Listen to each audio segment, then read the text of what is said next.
ఉన్న బంగారాన్ని విడిపించి ఆ రోజు ఆన్లైన్ రేటుకే మేము కొంటాం. Sharma gold company. నమస్కారం, సుమన్ టీవీకి స్వాగతం. ఈ జూలై మాసంలో ద్వాదశ రాశుల వారికి ఏ రకంగా ఉండబోతుంది, గ్రహస్థితిగతులు ఎలా ఉన్నాయి, ఎటువంటి ఫలితాలను ఇస్తున్నాయి, వాటికి ఎటువంటి పరిహారాలను పాటించుకోవాలి, ఈ అంశాన్ని తెలియజేసేందుకు మనతో పాటు ఉన్నారు ప్రముఖ జ్యోతిష్య శాస్త్ర పండితులు, జ్యోతిష్య రత్న, జ్యోతిష్య చక్ర వైభవ నిపుణ డాక్టర్ రాళ్లపల్లి రవికుమార్ గారు. గురుగారు నమస్కారం. నమస్కారం. గురుగారు, వృషభ రాశి వారికి మరి జూలై మాసం ఎలా ఉండబోతుంది, వీరికి ఏ గ్రహాలు అనుకూలిస్తున్నాయి? వృషభ రాశి అనగానే మనకి కృత్తిక 2, 3, 4 పాదాలు, రోహిణి 1, 2, 3, 4 పాదాలు, మృగశిర 1, 2 పాదాలు. ఈ రాశి వారికి సాధారణంగా గురు స్వస్థానంలోనే కాకుండా గురు స్వరాశిలో ఉన్నారు. అంటే స్వరాశి అంటే వృషభ రాశిలోనే ఉన్నారు.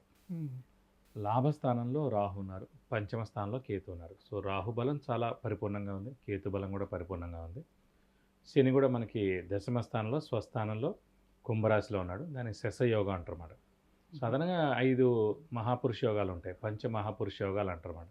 ఒకటి శని స్వస్థానంలో ఉన్న, ఉచ్చస్థానంలో ఉన్న, అలాగే కుజుడు స్వస్థానంలో ఉన్న, ఉచ్చస్థానంలో ఉన్న, అలాగే గురువు స్వస్థానం కానీ ఉచ్చస్థానం కానీ, అలాగే బుధుడు స్వస్థానం కానీ ఉచ్చస్థానం కానీ, అలాగే శుక్రుడు ఉచ్చస్థానం కానీ స్వస్థానం కానీ ఉంటే ఈ 5 గ్రహాలే మెయిన్ అండి. ఈ 5 గ్రహాలు స్వస్థానంలో కానీ ఉచ్చస్థానంలో కానీ ఉంటే కనుక మహాపురుష యోగాలు అంటారు. ఈ 5 గ్రహాలు కాబట్టి పంచ మహాపురుష యోగాలు అంటారు. ఒక శ్రీరామచంద్రుల వారికి మటుకు ఈ 5 గ్రహాలు ఉచ్చస్థానంలో ఉన్నాయన్నమాట. ఇప్పటికీ మనకి ఇంకా అంత గుర్తుండి ఆయన ఇంకా అలా ఆరాధిస్తూ ఆయనలాగే ఉంటే మరీ మంచిది, ఆయనలాగే ఉంటే కనుక చాలా బాగుంటుందని అనుకుంటామని. బట్ పంచమహాపురుష యోగాలు కలిగిన ఏకైక వ్యక్తి శ్రీరామచంద్రుల వారు. కాబట్టి అలాంటిది ఇప్పుడు ప్రస్తుతం వృషభ రాశి వారికి మనకి శని ఓన్ హౌస్లో ఉన్నాడు కాబట్టి అది శశయోగం అని ఏర్పడింది అన్నమాట. శని సాధారణంగా వృత్తికారకుడు, ఉద్యోగకారకుడు. కాబట్టి ఏ వృత్తిలో ఉన్నా, ఎనీ ప్రొఫెషన్లో ఉన్నా కూడా ఖచ్చితంగా వారు ఉన్నత స్థానానికి చేరుకుంటారు. నిరుద్యోగులకి ఉద్యోగం రావడం ఖచ్చితంగా, అలాగే ఉద్యోగస్తులకు ప్రమోషన్ రావడం, మంచి నేమ్ అండ్ ఫేమ్ రావడం, బాస్ నుంచి మన్నన పొందడం, ఫారెన్ టూర్ విజిట్స్, అసైన్మెంట్స్ ఇలాంటివన్నీ రావడం జరుగుతాయి.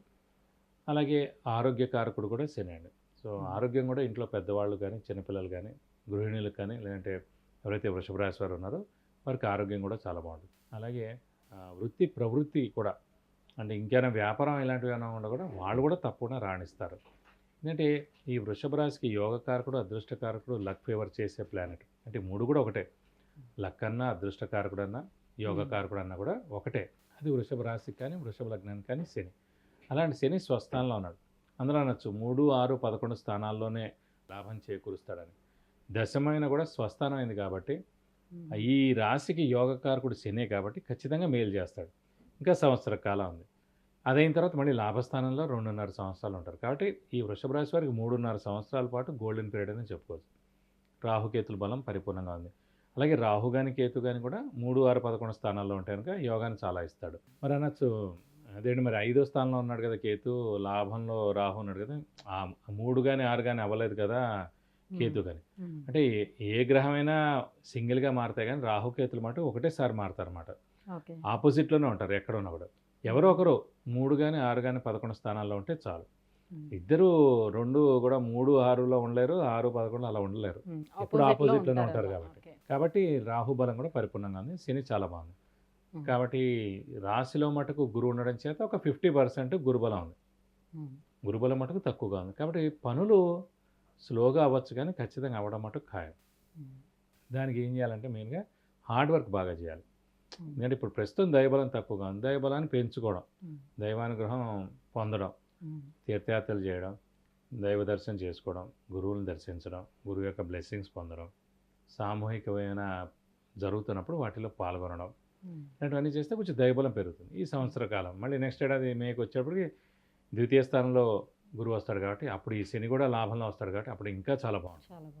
అటు వృషభ రాశి వారికి ఏం చూసుకోకలేని చాలా బాగుంటుందని చెప్పుకోవాలి. సో మీరు ఎప్పుడూ చెప్తూ ఉంటారు 4 ప్లానెట్స్ అయితే ఖచ్చితంగా మనం చూసుకోవాలి, గురువు, శని, రాహు, కేతువులు ప్లానెట్లు గోచారాలు ఈ 4 ఖచ్చితంగా. దీంట్లో మనం చూసుకున్నట్లయితే మనకి గురువు మాత్రమే కొంతవరకు మాత్రమే అనుకూలిస్తున్నాడు, మిగతా అన్ని కూడా బాగున్నాయి కాబట్టి చాలా బాగున్నాయి. ఆర్థిక పరంగా ఎలా ఉంటుంది వీళ్ళకి? మరి ఆర్థిక పరంగా బాగుంటుందని చెప్పుకోవాలంటే గురువు సాధారణంగా అంటే ధనకారకుడు కూడా గురువు అండి ఎవరికైనా సరే. సో అలాంటి గురువు వృషభ రాశిలో మనకి అదే రాశిలోనే ఉన్నాడు కాబట్టి కొంచెం మిశ్రమంగా ఉందని అనుకున్నా కూడా మిగతా శని బలం చాలా బాగుంది కాబట్టి, రాహు కేతుల బలం బాగుంది కాబట్టి, ఒరిజినల్గా జాతకం బాగుంటే కనుక కొంచెం ఫైనాన్షియల్గా చాలా బాగుంటుంది. ఒరిజినల్గా జాతకం కనుక కొంచెం బాగాలేకపోతే కనుక గోచారీత్యా శని రాహు కేతుల బలం బాగున్నా కూడా గురుబలం తక్కువగా ఉంది కాబట్టి కొంచెం ఆర్థికంగా మిశ్రమంగా ఉంటుందని చెప్పుకోవాలి. మరి అదృష్టం ఎట్లా ఉంటుంది ఈ మాసం? అదృష్టం మటుకు పరిపూర్ణంగా ఉంది. ఎందుకంటే వృషభ రాశి కానీ వృషభ లగ్నానికి కానీ భాగ్య దశమాధిపతి అంటే 9th and 10th లార్డ్ శని అయ్యాడు. అలాంటి శని మనకి 10th హౌస్లో స్వస్థానంలో ఉన్నాడు కాబట్టి పరిపూర్ణమైన అదృష్టం 100% అదృష్టం ఉంటుంది.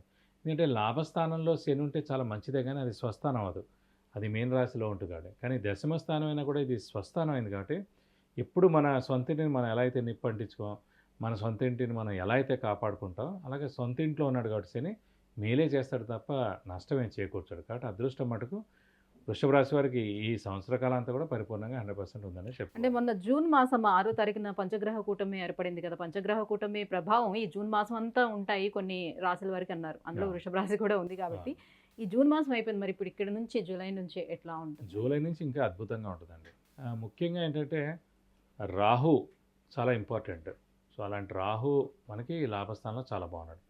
కేతు పంచమ స్థానంలో ఉన్నాడు. సాధారణంగా 5th హౌస్ అంటే క్రియేటివిటీ, ఇంటెలిజెన్స్, లాజిక్. కేతు ఉన్నందుకు ఏంటంటే ఇంకా మంచి ఆలోచనలు వస్తూ ఉంటాయి. అంటే క్రియేటివిటీ, లాజిక్ ఇలాంటివన్నీ కూడా చాలా పెరుగుతాయి అన్నమాట. కేతు దానికి హెల్ప్ చేస్తూ ఉంటాడు.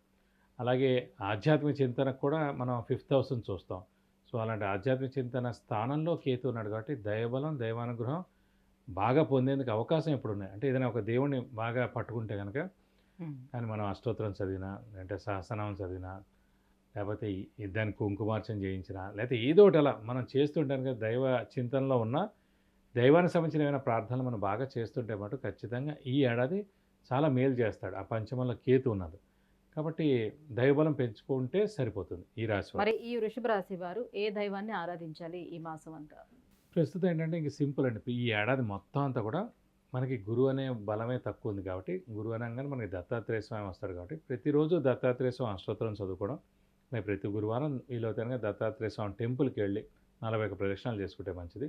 అలాగే వీలైతే ప్రతి గురువారం ఉపవాసం ఉండడం. ఉపవాసం ఉంటే కూడా చాలా మంచి రిజల్ట్స్ ఇస్తారు కాబట్టి ఇలా ఉపవాసం పట్టుకుంటే చాలా మంచిది. ఈ ఏడాది అంతా కూడా ఇంక అది పాటిస్తే ఉత్తమం. ఈ ఒక నెలే కాదు, ఈ ఏడాది అంతా వాళ్ళకి రెమెడీ ఇదే.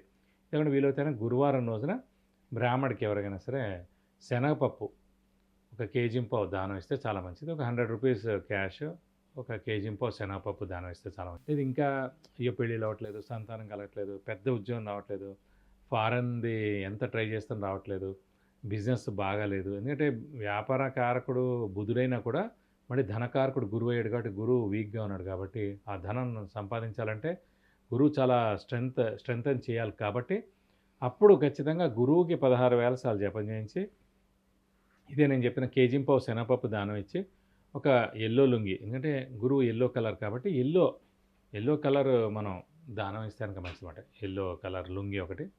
సో సాధారణంగా అందుకని ఎల్లో కలర్ ఎవరైనా డ్రెస్ వేసుకున్నా, శారీస్ వేసుకున్నా, ఎల్లో కలర్ డ్రెస్ బాగా ఇష్టపడినా వాళ్ళు ఎక్కువగా వేసుకుంటారు. ఇష్టం వేరు, వేసుకోవడం వేరండి. ఇష్టం ఉండాలి, వేసుకుంటే కనుక గురువు చాలా బాగున్నట్టు. అదే రూల్ అన్నమాట. కాబట్టి వాళ్ళ గురువు బాగున్నట్టు. సాధారణంగా ఎవరైనా చెప్తే గురువు బాగాలేడు మీకు అది అనొచ్చు. అప్పుడు మనం నమ్మక్కలేదు. మనం వేసుకుంటున్నాం కాబట్టి ఖచ్చితంగా. అలాగే శనగలు ఎక్కువగా తింటున్నా, శనగలు మరి కారకుడు కూడా అందుకే చెప్పేసి మనం గురువుకి జపం చేయించిన శనగలు దానం ఇస్తాం. సో శనగలు ఎక్కువగా తింటున్నా, ఆ కట్లెట్ లాంటిది ఎక్కువగా తింటున్నా, అవన్నీ కూడా శనగపిండి కూడా శనగపప్పుతో చేసింది. సో శనగపిండితో తయారు చేసిన ఏ ఐటమ్ ఎక్కువగా తింటున్నా కూడా గురువు మీకు చాలా బాగున్నట్టు. సింపుల్ స్వీట్స్ ఎక్కువగా తింటున్నా కూడా ఇవన్నీ సింపుల్ అండి. కానీ మనం పట్టుకోవాలి.